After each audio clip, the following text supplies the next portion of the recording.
This video is sponsored by War Thunder. Hero shooters. You love them, I love them, that's why you clicked on this video. I have been covering hero shooters since the beginning of this channel with Overwatch, all the way through Apex Legends, and now even with Marvel Rivals. So I genuinely love playing and discussing hero shooters. And I've been thinking of creating a fun new series on this channel where I discuss specific character design elements that show up in multiple hero shooters. A lot of these hero shooters, even through different genres, have a lot in common. But today I want to discuss my favorite way to play, and that's making clones. What does that mean? It means you're able to make at least one other version of yourself that's identical, usually to trick your opponent, like this. And I want to discuss the unique differences and meta relevance of each of these clone making characters, starting from the worst of the clone characters all the way to the best one. So without further ado, let's answer the question, how good are clones in hero shooters? And let's begin with the worst of them all, my baby boy. Mirage has become a meme at this point. While many legends that I once thought would never see the light of day in the meta, like Ballistic, have actually become overpowered and broken, for some reason it's just been very difficult for Respawn to make Mirage good. Don't get me wrong, if you're just playing quick play and dropping in and just trying to go for kills and have fun and bamboozle people, Mirage will do his job. But since his debut, he's just not been able to cut it. If you don't know how Mirage plays, essentially he has the ability to make decoys that go in any direction that you point them towards. And after a rework, you can choose to control those clones. So whenever you move, they move. And if the enemy team shoots one of these decoys, they'll be pinged for the enemy team to see. So you might think that does seem pretty useful. But in a battle royale as fast-paced as Apex Legends, a character like Mirage just does not have the speed to keep up. At the lowest level, Mirage's decoys can trick a lot of players. But at the highest level, you're not going to be tricking anybody. And while his ultimate can whip out a ton of clones, the moment that you, the real one, shoots, it becomes pretty easy to find out who you are. So most of his kit doesn't really work offensively. It ends up being used more defensively to escape, and you only ever need to escape if you're already losing a fight. And there are just legends that do everything that Mirage wants to do, but better. Legends that can escape faster. Legends that actually create space. And unfortunately, creating a decoy in a battle royale mode just doesn't do enough. And so that means that Mirage is easily one of, if not the worst, clone making character in all hero shooters. That hurts to say, but it's just so true. If you're a fan of vehicle combat, then you're gonna love today's sponsor, War Thunder. And it's now available for free on PC, consoles, and mobile. You can control over 2,500 tanks, planes, helicopters, and ships. And with its realistic graphics and authentic sound effects, War Thunder is a really immersive combat experience. And as I just mentioned, War Thunder is now available on both iOS and Android, allowing you to take the battlefield wherever you go. And don't worry, if you're playing on mobile, you don't get a downgrade in the graphics or the controls. It's still the true War Thunder experience. War Thunder offers 3 distinct modes that each ramp up the realism. The arcade mode suits those craving fast-paced, simplified matches, while simulator mode ditches all the guardrails for the ultimate challenge. And realistic mode is the perfect middle ground. It strikes a balance between intensity and authenticity. There's simply no game better suited for fans of military history. So what are you waiting for? Download War Thunder today by clicking the link in the description down below. And if you're a new or returning player that hasn't played for at least 6 months on PC and console, you'll get a massive bonus pack, which comes with multiple premium vehicles and the exclusive vehicle decorator Eagle of Valor. Also, you'll get 100,000 Silver Lions and 7 days of premium account. So download it today because this bonus is for a limited time only. Next up, we got Rainbow Six Siege, because there's a cool little character called Alibi that exists. Alibi has the ability to create decoys of himself. These decoys, unlike Mirage clones, they don't move. But in a game like Rainbow Six Siege, people really aren't moving anyway. They're kind of just like holding a corner, holding like a hole in the wall. That's all Rainbow Six Siege is. And similar to Mirage, if enemies shoot the Alibi decoys, Alibi's entire team can see where that attacker went with a little red indicator. So while this can be good against newer players that don't understand Rainbow Six Siege that well, and at times it can trick higher level players, Alibi has never really seen high tier competitive level success. But I'm not a Rainbow Six Siege expert, and I unfortunately don't know any Rainbow Six Siege experts. So just in case, I hit up my boy Tuxbird, who does play more Siege than I do, and I just asked him, what's the vibe with Alibi? And he mostly just agreed with everything that I already suspected about Alibi. It's a noob trap. Like, nobody will ever be wasting their ban on Alibi. I personally have a ton of fun playing as her because I'm a noob, but yeah, I can totally see why she's not used at the highest level. Still a little bit better than Mirage, but a tad bit underwhelming for the clone effect. So I'm gonna be real with you guys, I am absolutely terrible at Valorant. Decoy.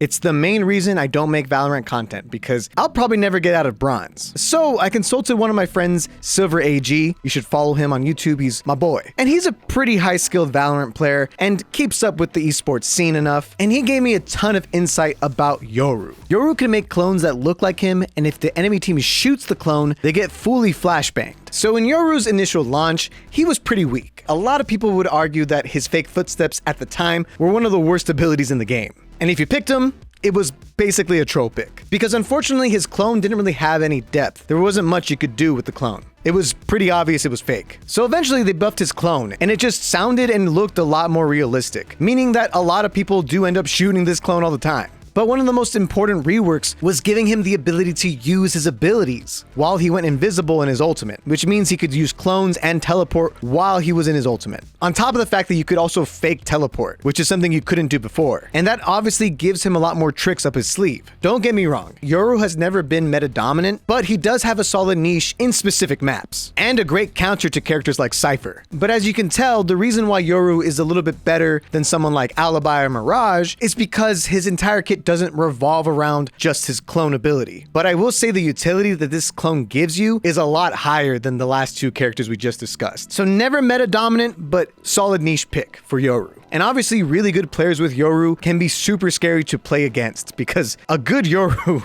is devastating.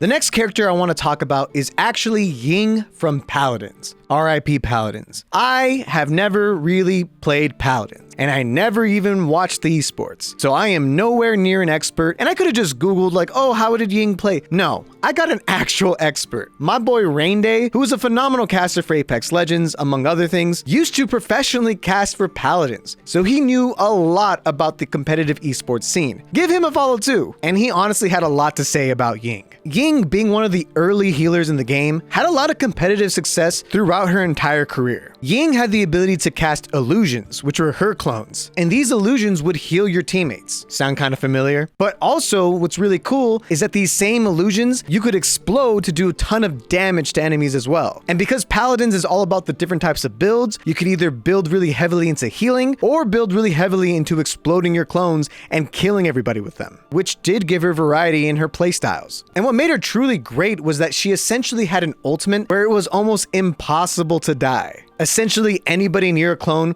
was consistently getting healing. And she also had great mobility with the ability to swap between clones. Okay, this sounds like really similar to a character that we're going to talk about later, but wow, it's like...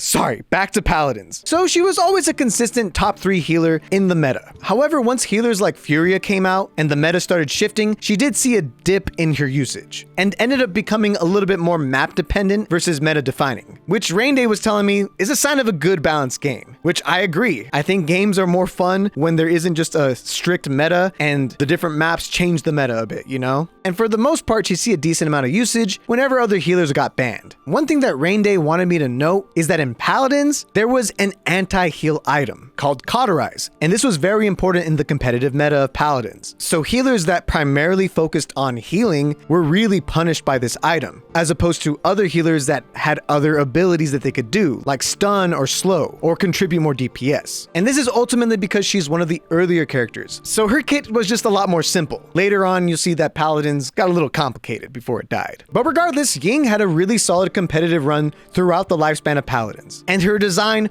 100% has a spiritual successor in our final character that we're going to talk about here, which is...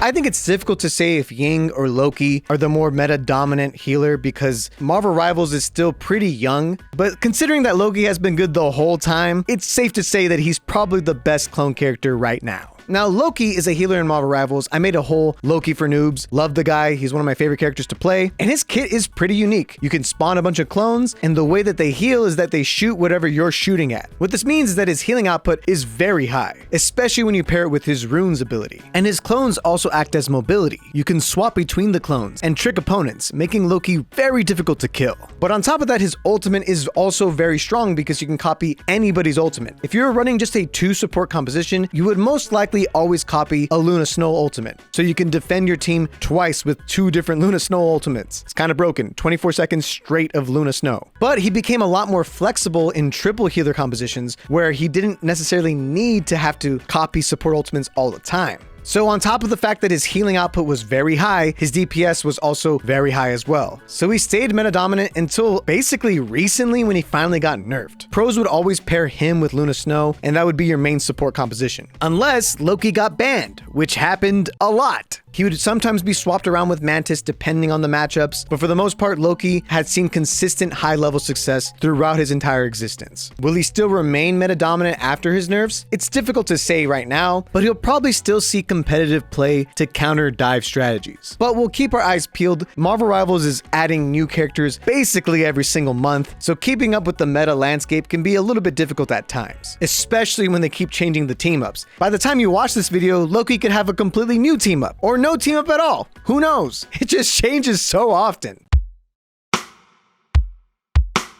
So I did want to end the video briefly talking about some of the clone elements that exist in other hero shooters. Our first honorable mention is the clones that you can make as Psylocke and Magneto when paired with Emma Frost. Now, Psylocke and Magneto on their own are not characters that normally just create clones, so I didn't want to spend time talking about it too much on this list. But from my understanding at the highest level, Emma Frost is banned a lot anyway, so you don't end up seeing this team up that often. But this team up isn't the reason that Psylocke or Magneto are good. They're just good on their own, so I can only imagine that having the ability to make your own little clone things doesn't hurt. Overwatch Stadium introduced the ability to make clones with Kiriko. Kiriko can make her own clones and even make an entire build around that in Stadium, but since Stadium isn't the main form of competitive play, I didn't feel like that really qualified Kiriko as being a clone character, the way that Torbjorn is for sure a turret character. So that's why I didn't really want to discuss it too much. It seems good, but until people finally treat Stadium like they do ranked, it's kind of irrelevant, you know? Okay, so that was a fun little macro thoughts type video about how good clones were in hero shooters. And if I had to give a 1-sentence answer to that question, I would have to say that overall clone characters are pretty good if they're healers. Otherwise, the clone ability outside of a support role does not feel as useful as other abilities in these games. But what do you think? If you like this type of video and you want to see future discussions on turrets, portals, or any other idea for a series like this, let me know in the comments down below. And thanks again to my homies who offered their expertise. Please follow them. Links to their channels are all in the description down below. And once again, thank you to War Thunder for sponsoring this video. You can download it using the link in my description down below on PC, console, and mobile. New and returning players that haven't played in 6 months will also receive a massive bonus pack with multiple premium vehicles and goodies. Available for a limited time, so don't miss out. But with that, thank you so much for watching, and I'll catch you later.